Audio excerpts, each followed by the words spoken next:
Thank you ভাইয়া।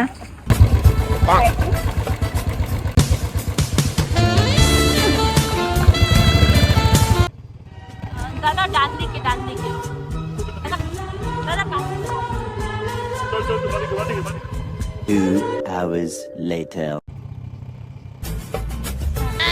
দাদা বাদিকে, দাদা ডান দিকে, ডান দিকে, ডান দিকে।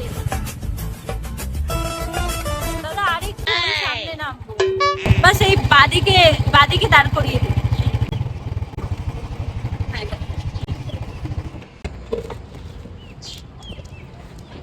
দাদা এরকম রোজ আসবেন, তাহলে আমার হেল্প হয়ে যায়। বাই।